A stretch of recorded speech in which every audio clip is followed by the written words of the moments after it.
ఒక్కరిని దృష్టిలో పెట్టుకొని చేసే నిర్ణయం కాదు. సో ఆమె పార్టీలో జగదీష్ రెడ్డి గారికి వ్యతిరేకంగా మాట్లాడినా, లేకపోతే ఇంకొక మండల స్థాయి అధ్యక్షుడికి వ్యతిరేకంగా మాట్లాడినా, ఎవరు మాట్లాడినా, కవిత గారు ఒక్కరే కాదు, ఎవరు మాట్లాడినా కూడా కేసీఆర్ గారు అదే చర్య తీసుకునే వాళ్ళని అనుకుంటున్నాను. హరీష్ రావుకి వ్యతిరేకంగా మాట్లాడింది అంటే హరీష్ రావు కంటే కవితను సస్పెండ్ చేయడం హరీష్ రావుకి ఇబ్బంది అయ్యే అవకాశం ఉంటుంది. హరీష్ రావు పైన మాట్లాడితే పార్టీకే డ్యామేజ్, సగం డ్యామేజ్ అనుకుండొచ్చు.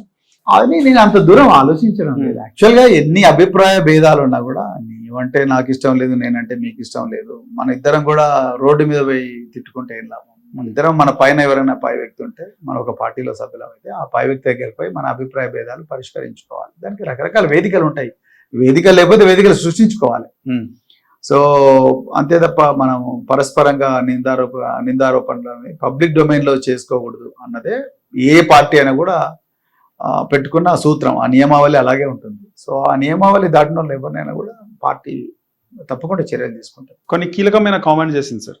బంగారు తెలంగాణ అంటే హరీష్ రావు నీ ఇంట్లో బంగారం ఉంటే బంగారు తెలంగాణ అయిపోదా అనే విధంగా మాట్లాడింది. అంటే ఇన్ని రోజులు అంటే 10 సంవత్సరాలు ఆమెకి అంటే బంగారు తెలంగాణ కాలేదని ఎందుకు గుర్తు రాలేదంటారు? అది కవిత గారిని అడగాల మీరు. అంటే మీకేమనిపిస్తారు ఈ కామెంట్స్ అన్ని? అంటే అది చాలా అపరిపక్వమైన కామెంట్స్ లాగా అనిపిస్తుంది. అంటే ఆమె కవిత గారు అంటే నాకేం వ్యతిరేకత లేదు. నేను వారిని గౌరవిస్తాను, హరీష్ రావు గారిని గౌరవిస్తాను. ఒక పార్టీలో సీనియర్ నాయకులుగా కేసీఆర్ గారు ఒక్కరే ఉద్యమంలోకి వచ్చినప్పుడు ఆయన బడి కథం కలిపి నడిచిన ఏమంటారు ఉద్యమకారులుగా వాళ్ళందరినీ నేను గౌరవిస్తాను. ఆమె అంటే నాకు ప్రత్యేకమైన వ్యతిరేకత అలాంటిది ఏం లేదు. కానీ అట్లా మాట్లాడకూడదు. అది చాలా ఇమ్మెచ్యూర్ స్టేట్మెంట్. అంటే అట్లాంటివి ఏవి కూడా మనం మాట్లాడకూడదు. అసలు అక్కడ ఏ మాత్రం ఆధారాలు లేకుండా మనం మాట్లాడడం వల్ల అపోజిషన్ కు మనకు తేడా ఉంటుంది. అపోజిషన్ వాళ్ళు ఆల్రెడీ బీఆర్ఎస్ పార్టీ రూపుమాపాలని, బీఆర్ఎస్ పార్టీని తెలంగాణ గొంతుకగా ఉండకుండా దాన్ని ఖతం చేయాలని బీజేపీలు, కాంగ్రెస్లు కుట్రబంతున్న ఈ సమయంలో బీఆర్ఎస్ కుటుంబ సభ్యులందరూ కూడా, కుటుంబ సభ్యులు అంటే నలుగురు కాదు, ఈ విశాలమైన బీఆర్ఎస్ కుటుంబం అంతా కూడా ఒక్క తాటి మీద ఉండి కేసీఆర్ గారి ఆలోచన విధానాన్ని, కేసీఆర్ గారు ఎన్నో కళలు కన్నారు. అందులో కొన్ని కళలు నిజమైనవి, కొన్ని అసంపూర్తిగా మిగిలిపోయినాయి. అసంపూర్తిగా ఉన్న కళలు ఇంకా రాబోయే రోజుల్లో తెలంగాణకు ఉండాల్సిన మహర్దశ గురించి ప్రజలకు చెప్పడానికి చేయాల్సిన ఈ కాలంలో సడన్ గా మన మీద మనమే రాళ్ళేసుకుంటే అది కరెక్ట్ కాదు అనేది నా ఉద్దేశం. ఆమె ఎవరి మీద ఆరోపణలు చేసినా కూడా అవి కరెక్ట్ కాదు. కవిత సస్పెన్షన్ కేటీఆర్ కి లైన్ క్లియర్ అయిందంటారా సార్? కేటీఆర్ గారికి లైన్ క్లియర్, కవిత గారికి లైన్ క్లియర్ అనేది ప్రజలు నిర్ణయిస్తారు. అదే విధంగా పార్టీ అధినాయకుడు నిర్ణయిస్తారు. మన నాయకుడు కేసీఆరే, మళ్ళీ రేపు ముఖ్యమంత్రి ఏది కేసీఆర్ అని చెప్పి కవిత మరీ చెప్పింది. మేము కూడా అందరం పార్టీ అంతా చెప్తుంది. పార్టీ అంతా కూడా మళ్ళీ కేసీఆర్ గారే ముఖ్యమంత్రి కావాలనుకుంటున్నారు.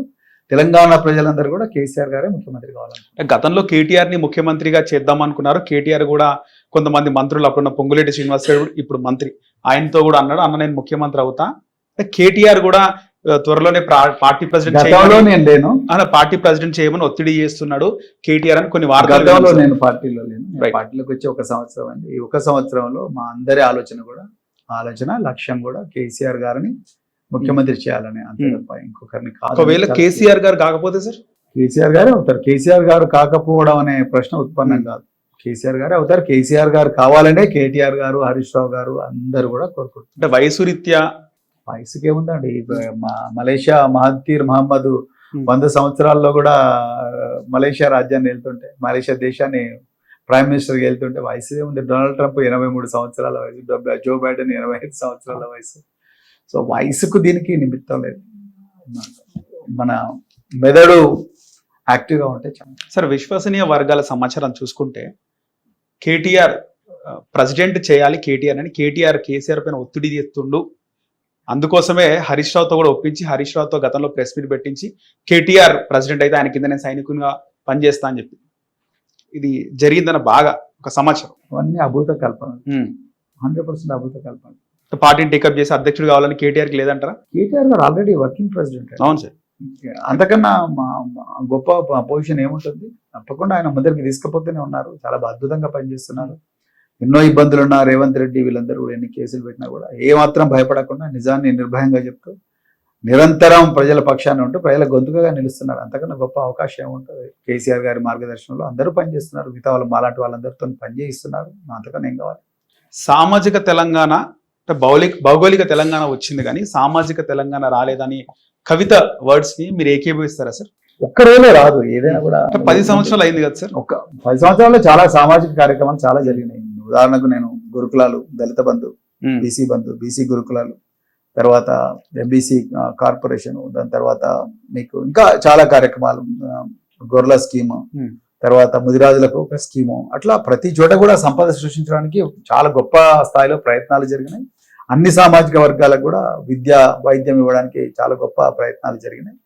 సమాజం అంటే ఏదో ఒక 4 కుల సంఘాలు లేకపోతే ఇవి కాదు, కుల సంఘాల భవనాలు మాత్రమే కాదు. సమాజం అంటే 5% ఉన్న సమాజం దగ్గరే 95% సంపద ఉంది. ఆ 95% సంపదను మిగతా 95%కి సిస్టమేటిక్గా ప్రణాళికాబద్ధంగా పంచడమే సామాజిక తెలంగాణ అని నేను అనుకుంటాను. సో ఆ సామాజిక తెలంగాణలో కొన్ని అడుగులు పడ్డాయి, కానీ ఒకటే రోజు ప్రపంచం మారదు, ఒకటే రోజు ఏ దేశం కూడా మారదు, ఒకటే రోజు ఒక సమాజం మారదు. దానికి పరిణామ క్రమం ఉంటుంది. పరిణామ క్రమానికి చోదక శక్తిగా ఆ రాజకీయ పార్టీ నిలుస్తుందని అనుకుంటున్నా. సో ఏ రాజకీయ పార్టీనా, ముఖ్యంగా బీఆర్ఎస్ పార్టీ ఆ చోదక శక్తిగా పనిచేసింది కాబట్టి నేను చెప్పిన ఎన్ని కార్యక్రమాలు వచ్చాయి, ఇంకా రాబోయే రోజులు ఎక్కువ వస్తాయి. కవిత గారు ఇది సామాజిక తెలంగాణ కాలేదు అని అంటే ఏంటి అనేది కవిత గారిని అడగాలి. ఎందుకంటే అవుతుంది, ఒక రోజులో అవ్వదు. చాలా మందికి చాలా అవకాశాలు ఇవ్వడం జరిగింది, అన్ని కులాలకు కూడా అవకాశాలు ఇవ్వడం జరిగింది, అన్ని మతాలకు అవకాశం జరగడం జరిగింది. అవకాశాలు ఇచ్చినంత మాత్రాన ఆ కులాలకు చెందిన వ్యక్తులు ఆ సమాజానికి సాయం చేస్తారని కూడా లేదు. సో ఇదొక పరిణామ క్రమం, దీంట్లో రకరకాల ప్రయోగాలు జరుగుతూనే ఉంటాయి. సో డైరెక్షన్ కరెక్ట్గా ఉంటే సరిపోతుంది. సార్ బీఆర్ఎస్ కారు పార్టీలో కవిత సస్పెన్షన్ తో బీఆర్ఎస్ పార్టీ కారులోని ఒక టైర్ ని పార్టీ ఓడగొట్టుకుందంటారా? అద్భుతంగా మా టైర్లని చాలా అద్భుతంగా ఉన్నాయి. అసలు మాకు ఆ సమస్య, కవిత కూడా ఒక టైర్ అనుకోవచ్చు కదా సార్, 4 టైర్లలో? అలా ఏం లేదండి, అందరూ టైర్లేనండి బీఆర్ఎస్ పార్టీలో. అది చెప్తున్నా కదా, 4 టైర్లు అంటే 4 వ్యక్తుల చుట్టే తిరిగిందని అనుకోవడం. కానీ చాలా రోజుల నుంచి ఇదే వింటున్నాం కదా సార్. వినడం వేరు, వినడం వేరు, చూడడం వేరు. చాలా మంది గొప్ప గొప్ప నాయకులను కేసీఆర్ గారు తయారు చేశారు. వాళ్ళందరి పేర్లు ఇక్కడ అనవసరం, కానీ చాలా మంది ఉన్నారు. వాళ్ళ జిల్లాల్లో వాళ్ళ నాయకులు, రాష్ట్రానికి కూడా పరిచయమైన వ్యక్తులు, వీళ్ళందరూ ఉన్నారు. సో బీఆర్ఎస్ పార్టీలో అలాంటి ఫీలింగ్ ఏం లేదు. కేసీఆర్ గారు కూడా ఎప్పుడు ఆ ఫీలింగ్ వచ్చే విధంగా ఎప్పుడు కూడా నాయకులను చూడలేదు. కవిత హరీష్ రావు పైన కొన్ని కామెంట్స్ చేసింది సార్ సస్పెన్షన్ తర్వాత కూడా. హరీష్ రావు గతంలో కాంగ్రెస్ తో కలిసి వెన్నుపోటు పొడుద్దాం అనుకున్నాడు, బీజేపీతో కూడా కలిసి వెన్నుపోటు పొడుద్దాం అనుకున్నాడు. ఒకానొక టైంలో గజ్వేల్లో ఒంటేరు ప్రతాప్ రెడ్డికి అప్పుడు టీడీపీలో ఉన్న అభ్యర్థికి సపోర్ట్ చేసి కేసీఆర్ ని ఓడగొట్టే ప్రయత్నం చేసిందని చెప్పి కవిత మాట్లాడింది సార్. సో ఏమంటారు సార్ దీనిపైన? నాకు తెలిసిన హరీష్ రావు అలాంటి వాడు కాదని అనుకుంటున్నాను. ఆయనకి ఎప్పుడు నిరంతరం పని పని పని. సో అతను ఎంతసేపు నా ఎదురు ఒక టాస్క్ ఉన్నది, బీఆర్ఎస్ పార్టీని ఏ విధంగా బలోపేతం చేయాలి, కేసీఆర్ గారు ఇచ్చిన ఆదేశాలను ఏ విధంగా పాటించాలి, పార్టీలో క్యాడర్ను ఏ విధంగా కాపాడుకోవాలి, ఏ విధంగా మళ్ళీ బీఆర్ఎస్ పార్టీని అధికారంలోకి తీసుకురావాలన్న ఆలోచనలే ఆయనకు ఉంటాయి తప్ప ఆయనకు ఈ కుట్రలు కుతంత్రాలు ఇవన్నీ కూడా చేస్తానైతే నేను అనుకోవడం లేదు. నిజంగా ఆమెకు అలాంటి ఆలోచనలు ఉంటే, ఆమెకు అట్లాంటి అనుమానాలు కానీ అలాంటి ఆధారాలు ఉంటే పార్టీ అధినేత ముందర డైరెక్ట్గా తీసుకుపోయి పెట్టాలంటే పబ్లిక్ డొమైన్లో మాట్లాడడం అనేది. మీరు గమనిస్తే సార్ 2014లో గజ్వేల్ టీడీపీ అభ్యర్థి ఒంటేరు ప్రతాప్ రెడ్డి సమీపంగా వచ్చిండు కేసీఆర్ గారికి. కనొక దశలో ఒంటేరు ప్రతాప్ రెడ్డి కాంగ్రెస్ అంటే 14లో సార్ టీడీపీలో ఉండే, 18లో కాంగ్రెస్ లోకి వచ్చి 14లో బాగా హరీష్ రావు సపోర్ట్ చేసిన అనేది బాగా వినిపించింది అప్పుడు కూడా. నేను అప్పుడు రాజకీయాల్లో లేను, కానీ ఇప్పుడు కూడా విశ్లేషించుండొచ్చు కదా ఏం జరిగింది. హరీష్ రావు గారి గురించి అయితే నేను చెప్తున్నాను. So is very hard working person. ఇంతగా ఈ కార్యక్రమం మీరు చెప్పిన కుట్రలు కుతంత్రాలుగా ఆయన దగ్గర అంత సమయం ఉంటుంది అయితే నేను అనుకోవడం లేదు. కానీ ఉంటాయి హరీష్ రావు బయటికి కనబడడం అనేది కొంతమంది మాజీ బీఆర్ఎస్ నాయకుల మాట. నాకు కనిపించిన హరీష్ రావు గారు అయితే అలాంటి వ్యక్తి కాదని అనుకుంటున్నాను. రైట్. ఇంకోటి రీసెంట్ గా అంటే కవిత సస్పెన్షన్ తర్వాత అసలైన రాజకీయాలు రాష్ట్రంలో కనబడుతున్నాయి సార్. కొంతమంది జాగృతి పేరుతో కవిత మోసాలు చేసింది అని చెప్పి కవిత బండారం బయటపెట్టినట్టు రాజీవ్ సాగర్ అనే వ్యక్తి కానీ, రాజారాం అనే వ్యక్తి కానీ, వీళ్ళందరూ గతంలో కార్పొరేషన్ చైర్మన్లు వీళ్ళకి ఇచ్చిందే కవిత. కానీ ఈ రోజు వాళ్ళు జాగృతి బ్యానర్ పెట్టుకొని కవితని తిడుతున్నారు. ఏ విధంగా చూడొచ్చు? అది మీరు మేడి రాజీవ్ సాగర్ ను, రాజారాం యాదవ్ అడగాలి. మరి వాళ్ళు పొలిటికల్ స్ట్రాటజీ అనుకోవచ్చా, వెనకాల హరీష్ రావు ఉండడం అనుకోవచ్చు? వాళ్ళని అడగాలి. ఎందుకంటే నేను కొత్తగానే వచ్చాను పార్టీ లోపలికి, సో అవన్నీ వాటి గురించి నేను మాట్లాడలేను. మరి వాళ్లకు ఎందుకు అలాంటి స్టేట్మెంట్ ఇవ్వాల్సి వచ్చింది, నిజంగా ఉంటే మరి దాంట్లో ఇంకా ఆధారాలు ఏమున్నాయి ఏంటి అనేది వాళ్ళే చెప్పాలి, అంతే తప్ప వాళ్ళని చెప్పాలి, లేకపోతే కవిత గారని చెప్పాలి, లేకపోతే పార్టీ అని చెప్పాలి. సో ఇప్పుడు దాని గురించి నిజంగా మీరు నిజంగా ఇప్పుడే రాజకీయాలు వచ్చింది, నిజంగా పార్టీకి హానెస్ట్గా చెప్పాలంటే పార్టీకి అంత సమయం లేదు, వీటన్నిటి గురించి ఆలోచించే సమయం లేదు. మాకు రైతుల యూరియా కష్టాల మీద, లేకపోతే విద్యార్థుల తిండి కష్టాల మీద, లేకపోతే రైతులకు రావాల్సిన బోనస్ మీద, లేకపోతే రుణమాఫీల మీద, నిరుద్యోగుల ఉద్యోగాల మీద, లేకపోతే విద్యార్థులకు రావాల్సిన 8,000 కోట్ల రూపాయల బకాయిల మీద, లేకపోతే పెండింగ్ లో ఉండే ఇరిగేషన్ ప్రాజెక్టుల మీద, వీటి మీదనే మా ధ్యాస ఉంటుంది తప్ప మాకు ఈ ఏమంటారు ఇదంతా కేవలం ఒక నాయిస్, ఈ నాయిస్ మీద మాకంత సమయం లేదు, to be very honest. Media వాళ్ళకి ఏమైతే ఒక స్పైసీ సబ్జెక్ట్ లాగా కనిపిస్తుంది, మాకు మాత్రం ఇది ఒక నాయిస్ లాగా కనిపిస్తుంది, నాయిస్, జస్ట్ నాయిస్. సార్ మీరు రాజకీయాలకు రీసెంట్ గా వచ్చినారు అని చెప్తున్నారు, నిజంగా మీరు రాజకీయాలకు రీసెంట్ గా వచ్చారు, 3 సంవత్సరాలు అయింది అనుకుంటా మీరు వచ్చి, కేవలం 3-4 సంవత్సరాలు బీఆర్ఎస్ పార్టీలోకి వచ్చి 1 year.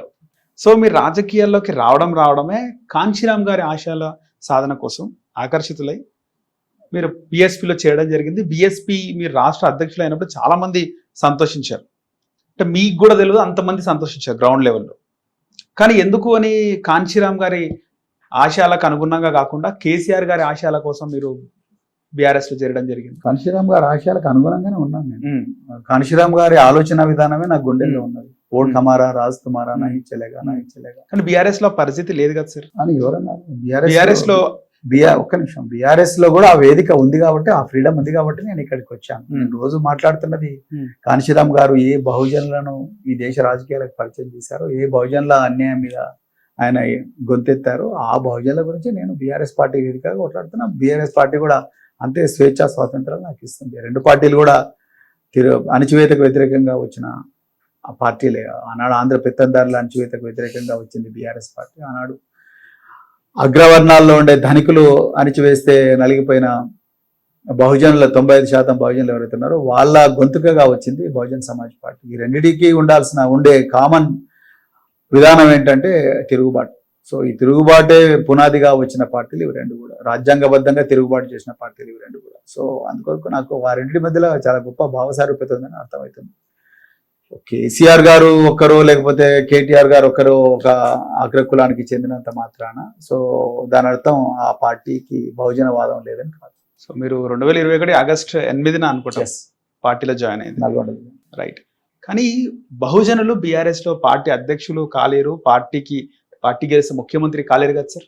ఒక వర్గానికి న్యాయం చేయాలంటే ముఖ్యమంత్రి అయితేనే చేస్తారు అనుకోవడం అది కరెక్ట్ కాదని నేను అనుకుంటున్నాను. సో ఒకసారి మనం అయితే మంచిదే, కాదని అంటలేను. ఆయన వాళ్ళందరూ గొప్పగా చేసింది ఏం లేదు, కానీ వాళ్ళు చేయలేనిది కూడా ఏం లేదు. మనం ఒక వర్గానికి న్యాయం చేయాలంటే దాని మీద ఒక లోతైన అవగాహన ఉండాలి, పాలసీ మీద అవగాహన ఉండాలి, రాజ్యాంగం యొక్క పీఠిక మీద అవగాహన ఉండాలి, ప్రపంచ పరిణామ క్రమం మీద అవగాహన ఉండాలి, సంపద ఎక్కడుందో తెలిసి ఉండాలి, ఆ సంపదను తీసుకొచ్చే నైపుణ్యం ఉండాలి, వాటికి సంబంధించిన పాలసీలు రూపొందించే మెలకువలు కులం అవసరం లేదు, స్కిల్ ఉండాలి, జ్ఞానం కూడా ఉండాలి.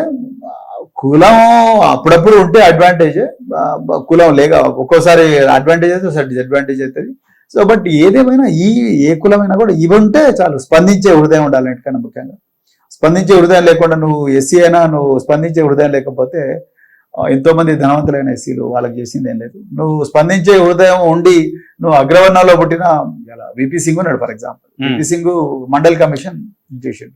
పివి నరసింహారావు ఆయన బ్రాహ్మణుడు, కానీ ఆయన ఏమంటారు ఈ భూ సంస్కరణలు తెలంగాణ ఉమ్మడి ఆంధ్రప్రదేశ్ రాష్ట్రంలో భూ సంస్కరణలు తీసుకొచ్చింది. కేసీఆర్ గారు ఆయన వెలమ సామాజిక వర్గానికి చెందిన వ్యక్తి, కానీ ఆయన వల్ల అన్ని కులాలకు గురుకులాలు వచ్చినాయి. తర్వాత మిషన్ భగీరథ, తర్వాత దళిత బంధు, ఈ దేశంలో ఏ ముఖ్యమంత్రి చేయని సాహసం కేసీఆర్ గారు చేశారు, దళిత బంధు.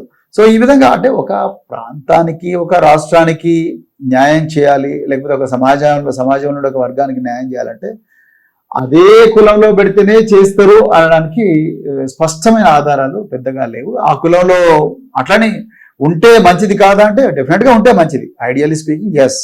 కానీ ఉన్నంత మాత్రాన వీళ్ళందరూ చేస్తారంటే గ్యారంటీ లేదు. అట్లా నేను 100 ఎగ్జాంపుల్స్ ఇవ్వగలను. వాళ్ళు బాధపడతారు, ఇప్పుడు వాళ్ళందరూ యాక్టివ్ రాజకీయాలు ఉన్నారు కాబట్టి వాళ్ళు రైట్.